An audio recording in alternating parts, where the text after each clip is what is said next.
1902 photo of two sisters found. Historian reveals a dark truth. Dr. James Crawford drove through the quiet streets of Portland, Maine on a gray October morning, heading to an estate sale advertised in the local paper. As a historian specializing in early 20th century photography, he had learned that estate sales often yielded unexpected treasures, forgotten photographs that revealed glimpses into America's past.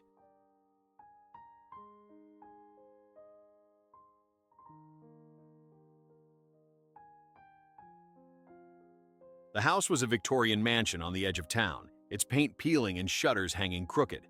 A handwritten sign directed visitors to the front entrance, where dozens of people were already browsing through furniture, books, and boxes of household items. James made his way to the attic, where an elderly woman sat beside several boxes of photographs and documents. "These belong to my aunt," she explained. "She passed away at 97. Never married, no children. I'm the last relative, and I don't have room for all this history." James began sorting through the boxes carefully. Most contained typical family snapshots from the 1940s and 1950s, but in the third box, he found something older. A photograph in an ornate wooden frame, the image protected by glass. The photograph showed two young girls, perhaps 8 and 10 years old, seated side by side in a formal portrait. Both wore identical white dresses with lace collars and held small bouquets of flowers. Their hair was styled in ringlets, and they looked remarkably similar, clearly sisters. The photograph was dated on the back. September 1902, Emma and Clara. James studied the image more carefully. The quality was exceptional for 1902. Sharp focus, good lighting, careful composition. But something about the photograph felt strange, though he couldn't immediately identify what bothered him. He looked at the two girls again. The older one, seated on the left, looked directly at the camera with a slight smile. Her posture was natural, relaxed. The younger girl on the right also faced the camera, but her expression was different, vacant, distant.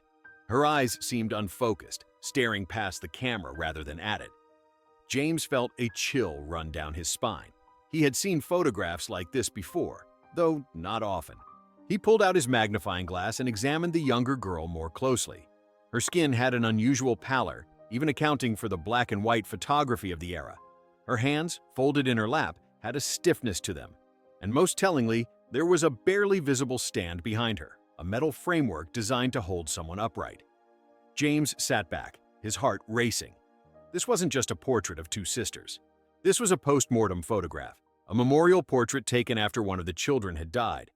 The practice had been common in the Victorian era and early 1900s, when photography was expensive and families wanted one final image of their deceased loved ones. But recognizing these photographs required careful attention to details most people would miss. James purchased the photograph immediately, along with several boxes of documents that might provide more context. As he carried them to his car, he couldn't shake the haunting image of the two sisters, one alive, one dead, posed together as if nothing was wrong. He needed to know their story. Who were Emma and Clara? How had Clara died? And why had their family chosen to create this disturbing memorial? Back in his office at the University of Maine, James set up his photography analysis equipment and began examining the image under proper lighting and magnification. Post-mortem photography was a sensitive topic, and he wanted to be absolutely certain before making any public statements. Under magnification, the evidence became unmistakable. Clara, the younger girl on the right, showed multiple signs of being deceased when the photograph was taken. Her eyes, while open and facing forward, had a glassy, unfocused quality. James knew that photographers in 1902 sometimes painted pupils onto closed eyelids or propped eyes open for these portraits, trying to make the deceased appear lifelike. Clara's posture was too rigid, too perfect. Living children, especially young ones, fidgeted during long photographic exposures. But Clara sat absolutely still, held upright by the metal framework James could now clearly see behind her shoulders and supporting her head. Most tellingly, Clara's skin showed signs of lividity, a subtle darkening in the hands and face that occurred after death when blood settled in the lowest parts of the body. The photographer had tried to minimize this through careful lighting and possibly makeup, but it was still visible under magnification. James compared Clara to her sister Emma. Emma's eyes had the natural shine of a living person. Her hands, while folded demurely, had the slight tension of someone holding a pose. Her posture showed the tiny inconsistencies of someone breathing, shifting slightly during the exposure. The contrast was stark once you knew what to look for. Emma was alive, aware, probably terrified. Clara was gone. James turned the photograph over and examined the back more carefully. The inscription read, September 1902, Emma and Clara in flowing script. But there was more, a faded stamp from a photography studio, Morrison & Sons Photography, Portland, Maine. Morrison & Sons had been a prominent photography studio in Portland from 1880 to 1920. James had encountered their work before. They were known for high-quality portraits and, like many studios of that era, specialized in post-mortem photography for grieving families. James searched the university's historical archives for information about the Morrison studio. He found advertisements in old newspapers, sample photographs in historical society collections, and eventually a ledger book that had been donated to the university in the 1970s. The ledger documented Morrison & Sons photography sessions from 1900 to 1905, including client names, dates, and brief descriptions of the work commissioned. James flipped through pages carefully until he found September 1902. On September 14th, there was an entry that made his heart sink. Memorial portrait. Two sisters, Emma and Clara Thornton, aged 10 and 8. Post-mortem arrangement for younger child. Parents, Robert and Margaret Thornton, Maple Street. Memorial portrait. The studio had documented it clearly, though the notation was discreet, probably to maintain privacy for the grieving family. James now had names and an address. The Thornton family had lived on Maple Street in Portland in 1902. He needed to find out more about them, who they were, how Clara had died, and why they had chosen to create this haunting final portrait. He began searching through city directories, census records, and newspaper archives, looking for any mention of the Thornton family in Portland during the early 1900s. What he found was far more tragic than he had anticipated. James spent the next 2 days searching through historical records for information about the Thornton family. The 1900 census listed Robert Thornton, age 35, occupation listed as mill foreman. His wife Margaret was 32. They had 2 daughters, Emma, born 1892, and Clara, born 1894. The family lived on Maple Street in a working-class neighborhood near Portland's textile mills. Robert's occupation suggested they were respectable but not wealthy. Mill foremen earned decent wages but worked long hours in difficult conditions. James searched newspaper archives for any mention of the Thorntons and found several entries. The first was from July 1902, just 2 months before the photograph was taken. Diphtheria outbreak continues. 3 more cases reported in the Maple Street district. Health officials urge residents to seek immediate medical attention at first sign of symptoms. The disease has claimed 5 lives in Portland this summer, with children particularly vulnerable. Diphtheria. James felt a chill.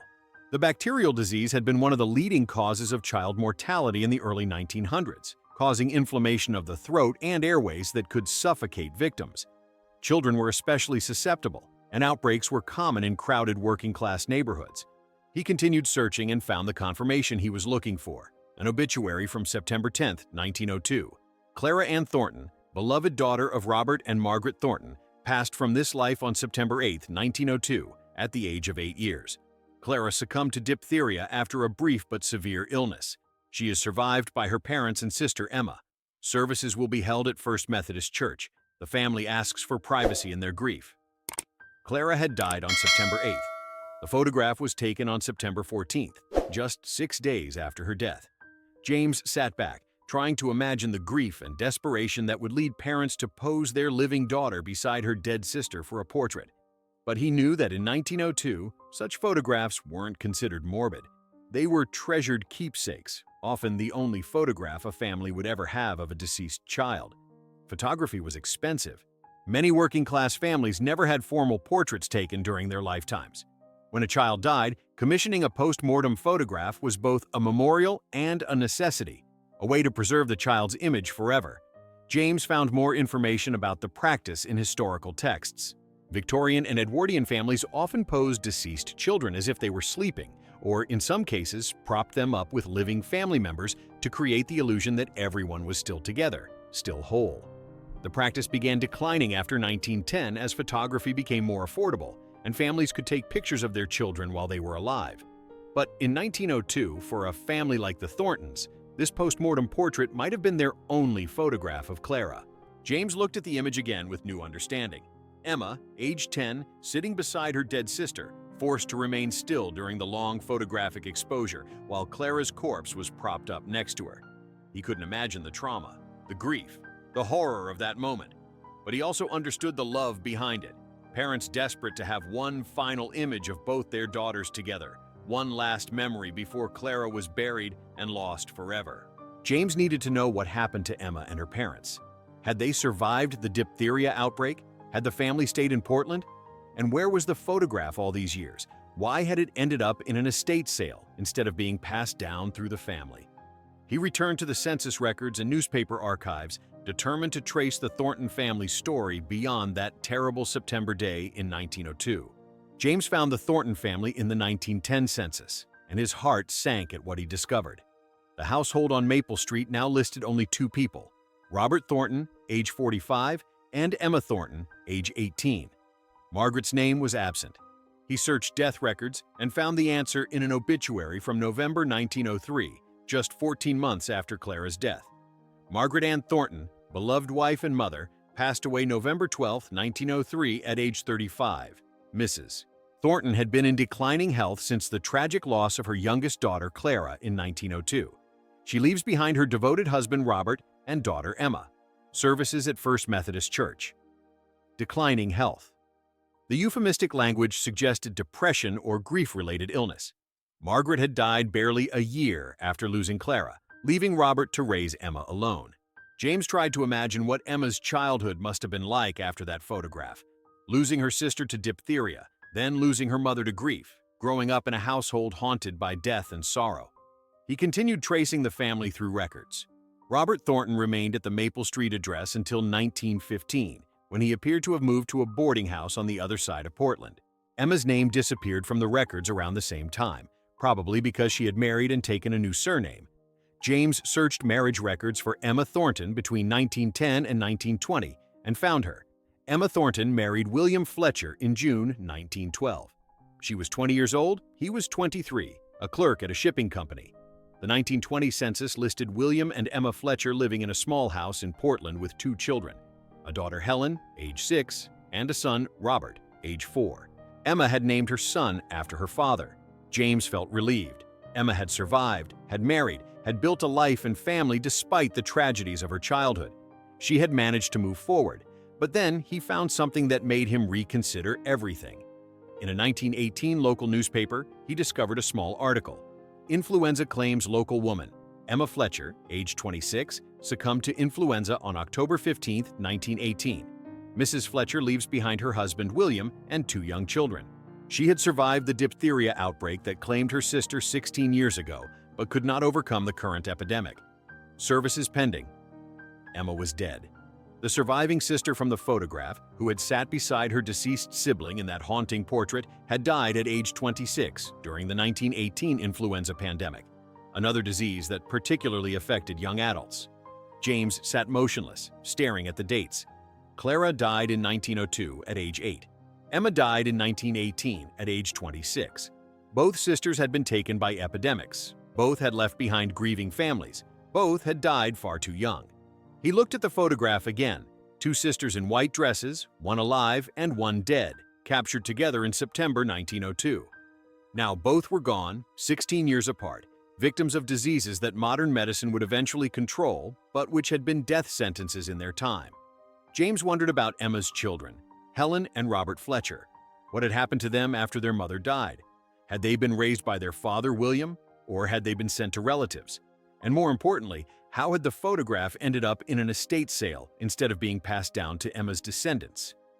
James returned to the estate sale listing and called the woman who had been selling her aunt's belongings. "I purchased a photograph from your aunt's estate. Two sisters from 1902. Can you tell me about your aunt's connection to this family?" The woman hesitated. "My aunt was Helen Fletcher. She died last month at 97.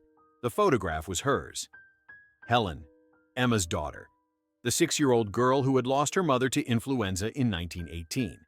James arranged to meet with Barbara, the elderly woman from the estate sale, who turned out to be Helen Fletcher's niece. They met at a coffee shop in Portland, and Barbara brought a box of Helen's personal papers that hadn't been included in the sale. "I didn't know much about Aunt Helen's childhood," Barbara admitted. She never talked about it. She was always very private, very quiet. I knew her mother died when she was young, but I didn't know the details until I started going through her things after she passed. Barbara opened the box and pulled out a worn leather journal. I found this in her desk. It's a diary she kept starting in 1925, when she was 13. Some of the entries mention the photograph and her family history. James opened the journal carefully. Helen's handwriting was neat and precise, the entries dated and organized. He found the first mention of the photograph in an entry from 1926. Today is the anniversary of Grandmother Margaret's death. Father told me about her for the first time, how she died of grief after losing my Aunt Clara to diphtheria. He showed me the photograph of Mother and Aunt Clara, the one taken just after Clara died.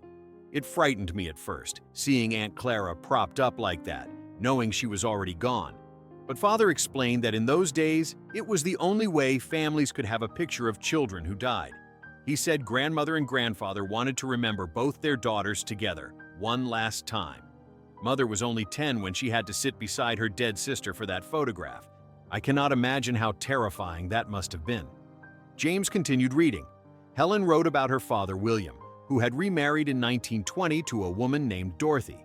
Helen and her brother Robert had been raised by their father and stepmother, and while the relationship was cordial, Helen wrote that she always felt like an outsider in the new family.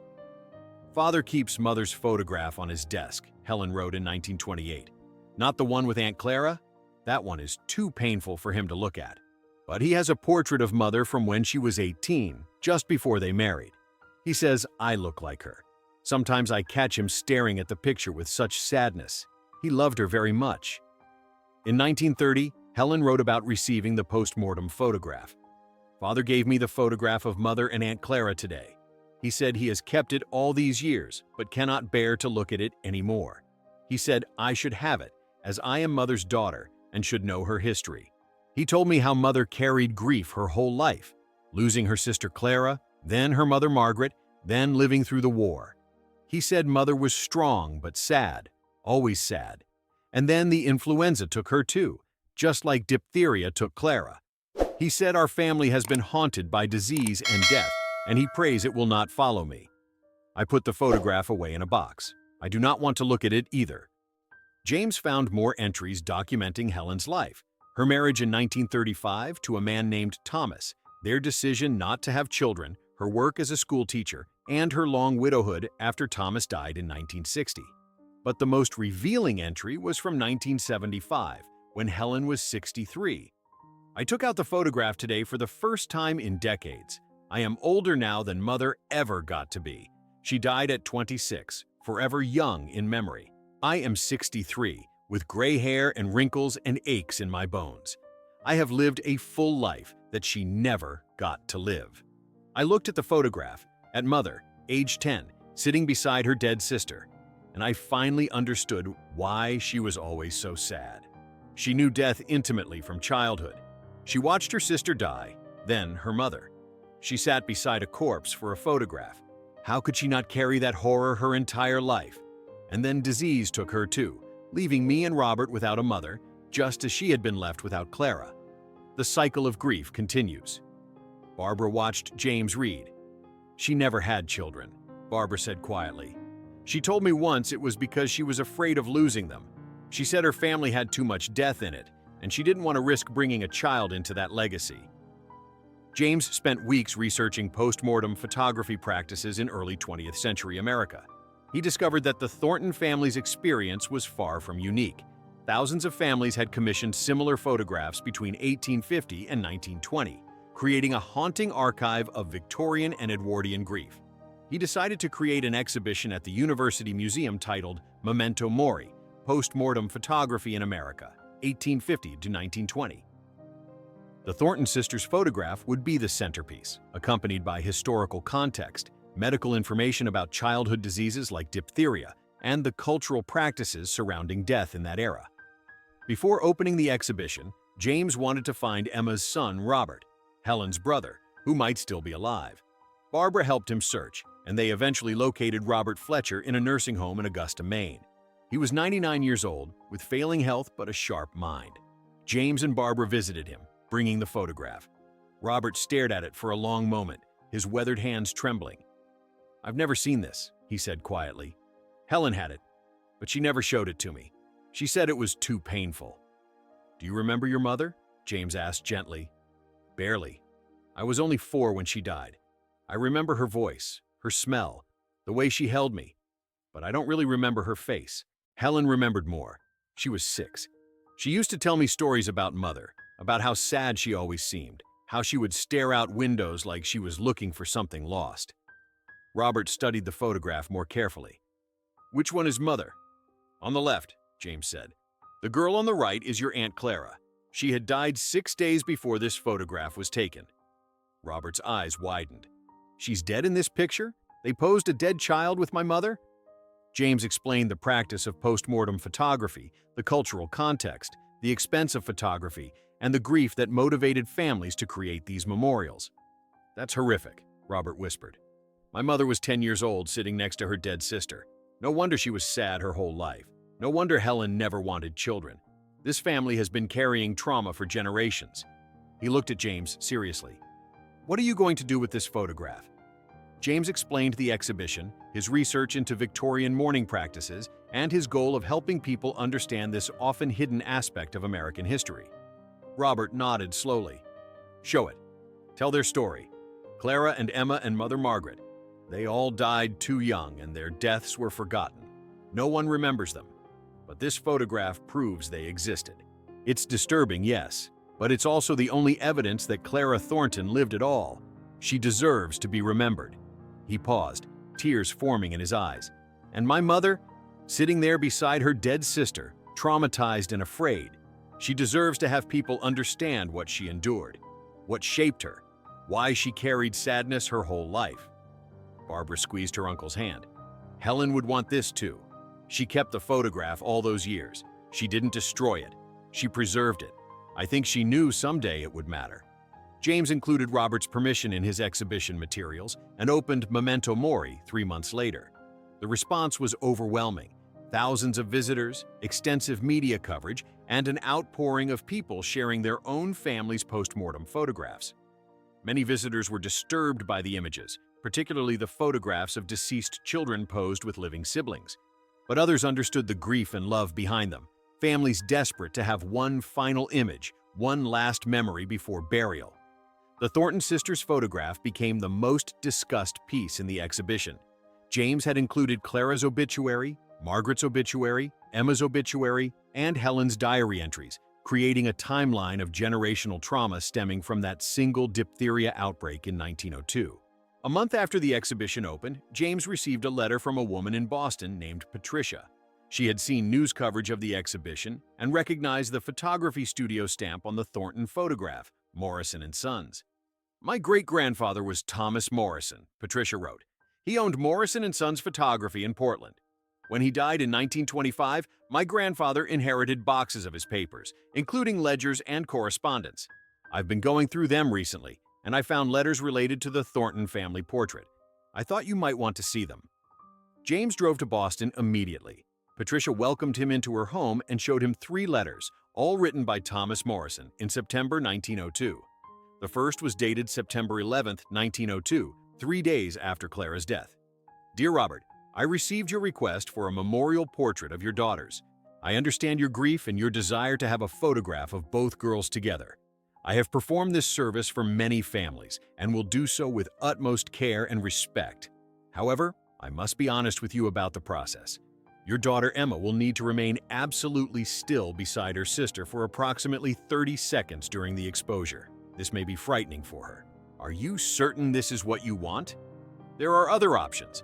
I could photograph Clara alone, or create a portrait of Emma that could be displayed alongside a remembrance card for Clara. Please consider carefully before proceeding." The second letter was dated September 13th.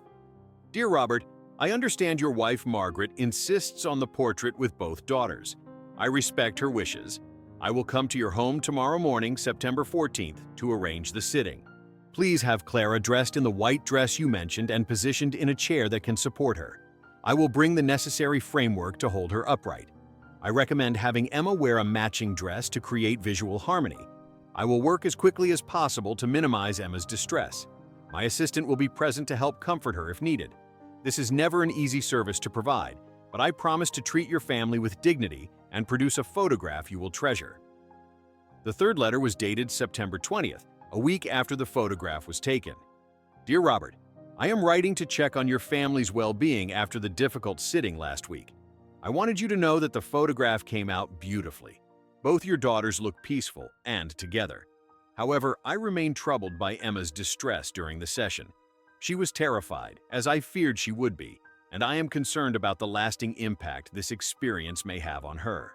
I know your wife believes this photograph is necessary, but I wonder if we have caused more harm than comfort. Please give my regards to Margaret and Emma, and know that I pray for your family's healing. The photograph will be ready for pickup next week." James sat back, absorbing Morrison's words. The photographer had understood the potential trauma, had warned the family, but had ultimately fulfilled their wishes because grief overrode caution. Patricia pulled out one more document. "This is from my great-grandfather's personal journal, written the night of the Thornton sitting." James read the entry dated September 14, 1902. "Today I performed one of the most difficult memorial sittings of my career. The Thornton family lost their youngest daughter Clara to diphtheria 6 days ago. The mother Margaret insisted on having a photograph of both daughters together, the deceased Clara and the living Emma. I arrived at their home this morning with my equipment and my assistant.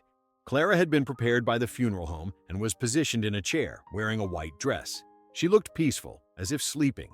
But Emma, poor Emma, she was terrified. She knew her sister was dead. She didn't want to sit beside the corpse. She cried and begged her parents not to make her do it. But Margaret was adamant. She kept saying, 'I need to remember them together. I need to see my daughters together one more time.' Robert supported his wife, though I could see his own discomfort.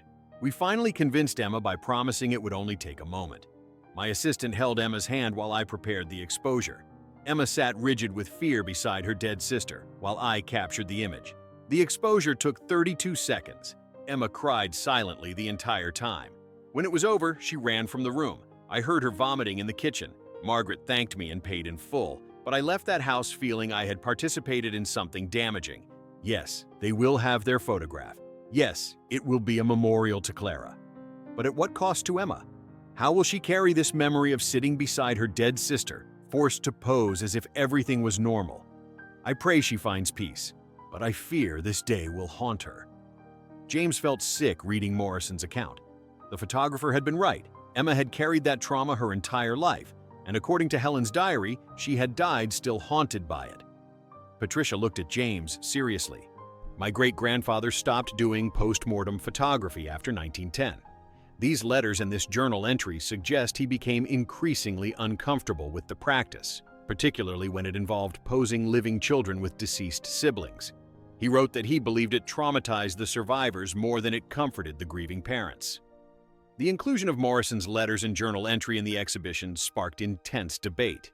Some visitors argued that post-mortem photography was a valid mourning practice that modern society shouldn't judge.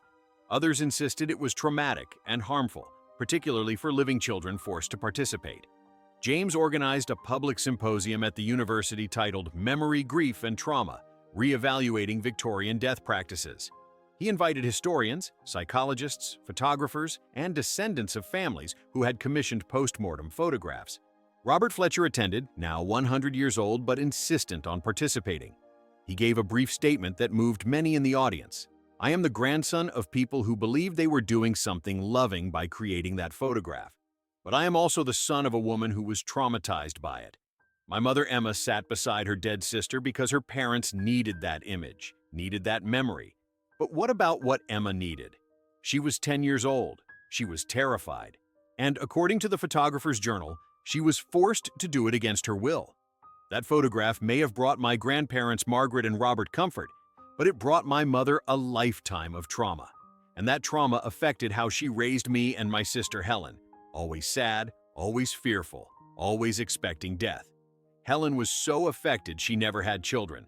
I'm 99 years old with no grandchildren to carry on the family name. The Thornton line ends with me. And I think it's because of that photograph, because of the trauma that started in 1902 and rippled through generations." A psychologist on the panel discussed the long-term effects of childhood trauma exposure to death, particularly when children are forced to interact with corpses. She argued that while Victorian families didn't understand psychological trauma the way modern medicine does, the evidence suggested many children who participated in post-mortem photography suffered lasting effects.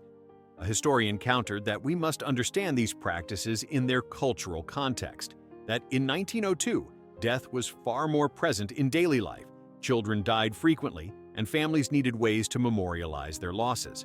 He argued that judging Victorian practices by modern standards was unfair.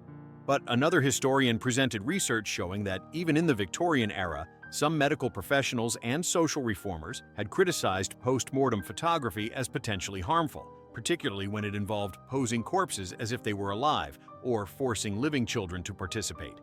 A photographer who specialized in contemporary memorial photography spoke about how the practice has evolved. Today, we photograph deceased loved ones for families who want that final image. But we never pose them as if they're alive, and we never, ever involve living children in the photographs. We've learned that those practices cause more harm than healing. We can honor the dead without traumatizing the living. The symposium concluded without consensus, but it sparked ongoing conversations about how societies memorialize death, how grief practices affect survivors, and whether historical practices should be preserved or condemned.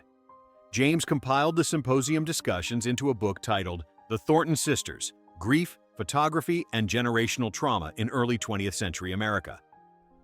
The book used Emma and Clara's story as a lens to examine broader questions about death practices, childhood trauma, and how families process loss. The book received widespread attention, with reviews praising James for handling a difficult topic with sensitivity and nuance. He neither condemned the Thornton family for commissioning the photograph nor excused the trauma it caused Emma. He simply presented the evidence and let readers draw their own conclusions. But the most meaningful response came from Robert Fletcher, who wrote James a letter 6 months after the symposium. "Thank you for telling my family's story. For over a century, this photograph was hidden away because it was too painful to look at. My grandmother Margaret died of grief. My mother Emma died haunted by trauma. My sister Helen died childless because she feared passing on our family's legacy of death. But now, because of your work, people understand. They see that photograph and know it's not just a curiosity or a morbid artifact. It's evidence of real people, real grief, and real consequences. Clara's death in 1902 affected my family for 4 generations. Your research has finally allowed us to name that pain, understand it, and begin to heal from it. I am 99 years old. I will die soon. But I die knowing my mother's suffering has been acknowledged, my Aunt Clara has been remembered, and future families might think twice before creating memories that traumatize the living in an attempt to preserve the dead." A year after the exhibition closed, James received an unexpected email from a genealogist in Portland named David, who had been researching the Thornton family tree. "I found something you need to see," David wrote. "There's more to Clara's story than you know." James met David at the Portland Public Library, where David had been examining city records and newspaper archives. "I was researching the 1902 diphtheria outbreak for a project on public health history," David explained. "I found something about Clara Thornton's death that wasn't in her obituary." He pulled out a newspaper article from September 5, 1902, 3 days before Clara died. The headline read, "Child Neglect Suspected in Diphtheria Cases." James read the article carefully. It described how several children in the Maple Street neighborhood had contracted diphtheria, and health officials were investigating whether delayed medical treatment had contributed to the severity of the outbreak. One paragraph mentioned the Thornton family specifically. Officials noted that the Thornton girl was not brought to medical attention until her condition was extremely grave. The family physician stated the child had been ill for at least a week before he was called, by which time the disease had progressed too far for effective treatment. When questioned, Mrs. Margaret Thornton claimed she believed her daughter's symptoms were merely a common cold and did not realize the severity until it was too late. David pulled out another document, a report from the Portland Health Department dated September 1902.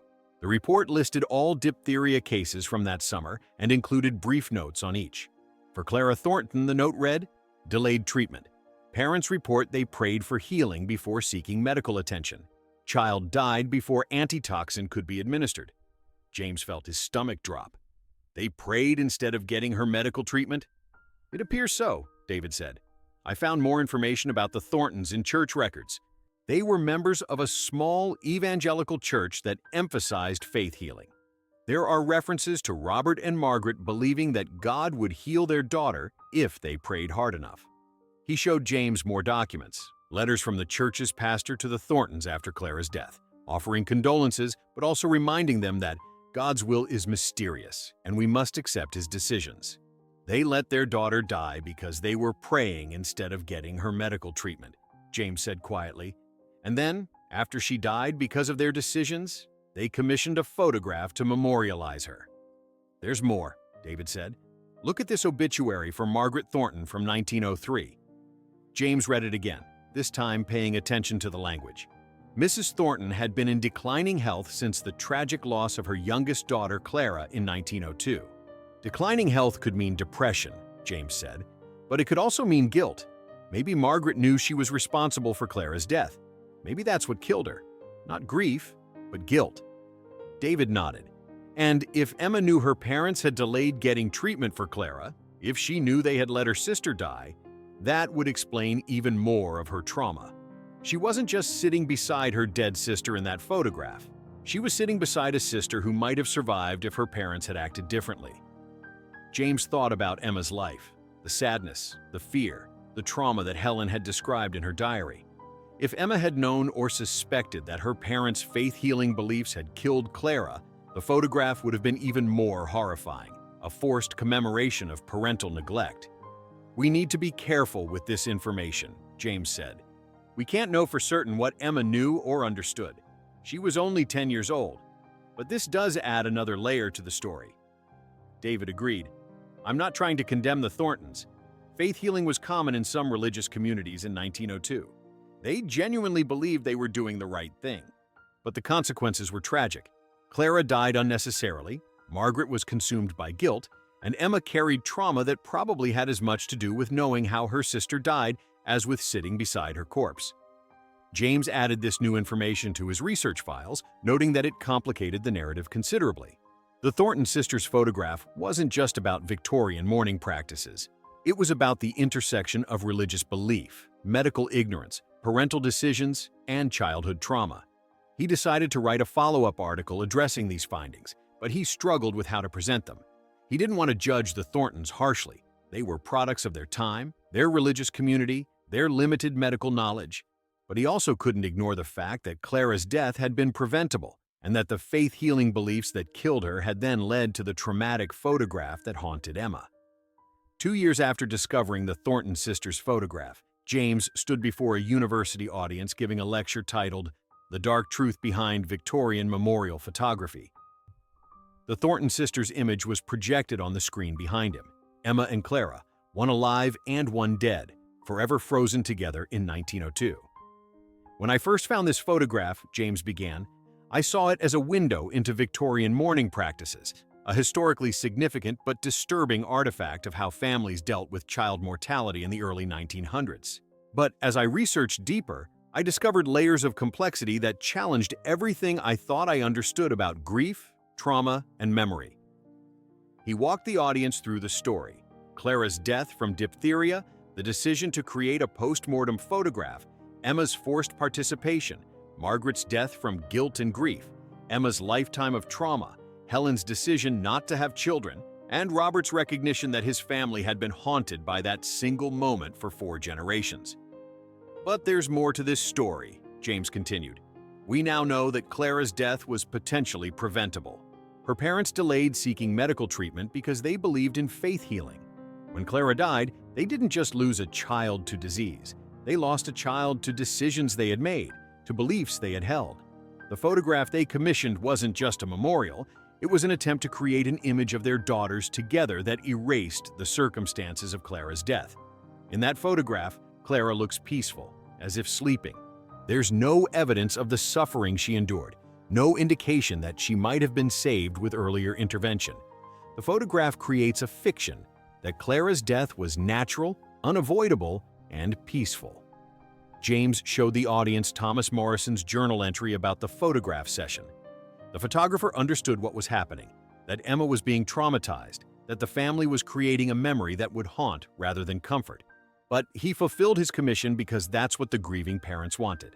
And so the trauma was captured, preserved, and passed down through generations.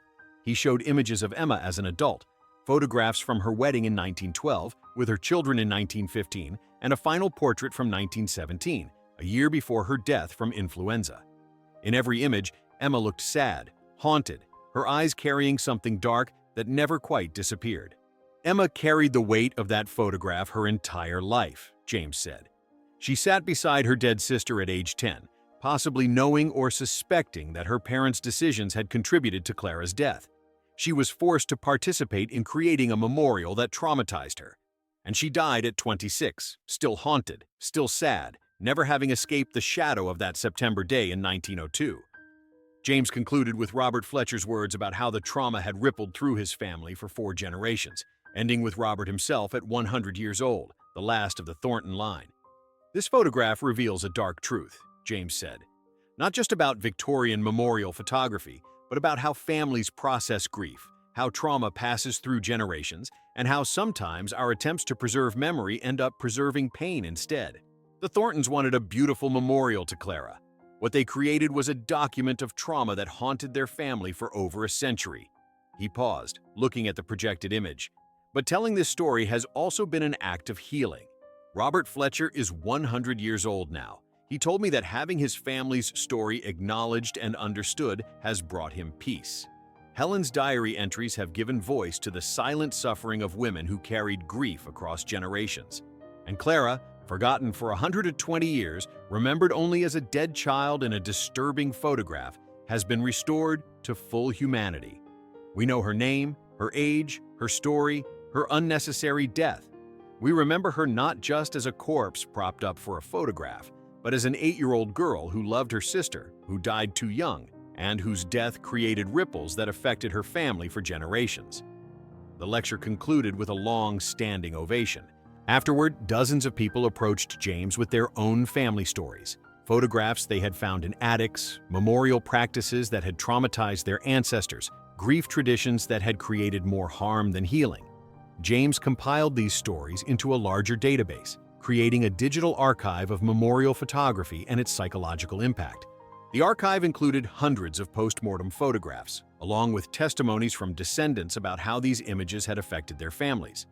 The Thornton sisters' photograph remained the centerpiece, not because it was the most disturbing, but because it was the most thoroughly documented.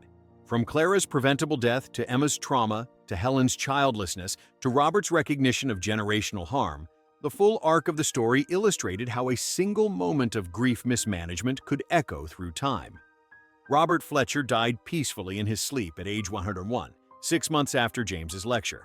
His obituary noted that he was the last surviving descendant of the Thornton family of Portland, and that he had worked with historian Dr. James Crawford to ensure his family's story was preserved. The photograph now resides in the permanent collection of the University of Maine's Historical Archive, displayed with full context. Clara's obituary, the health department report about delayed treatment, Morrison's journal entry, Emma's death certificate, Helen's diary entries, and Robert's final statement. A placard beside the photograph reads, "Emma and Clara Thornton, September 1902.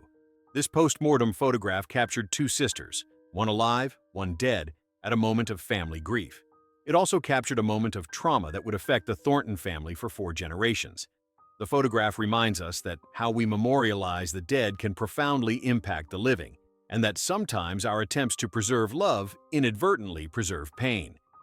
Below the placard, in smaller text, a quote from Robert Fletcher. "This photograph killed something in my mother's heart. It should have been a memorial to love. Instead, it became a memorial to trauma. Let it stand as a warning that in our grief, we must remember to protect the living, not just honor the dead." James's final act was to place a second, smaller photograph beside the Thornton sisters' portrait, a picture of Clara alone, taken from a family snapshot when she was 6 years old, smiling and alive and full of joy. A note explained, "This is how Clara should be remembered, not as a corpse in a memorial portrait, but as a living, happy child before tragedy struck." The 2 images side by side told the complete story. Clara alive and Clara dead, Emma traumatized and Emma remembered, a family destroyed, and a family finally understood. The dark truth had been revealed, and in revealing it, James had given the Thornton family something they had never had: acknowledgement, understanding, and finally, peace.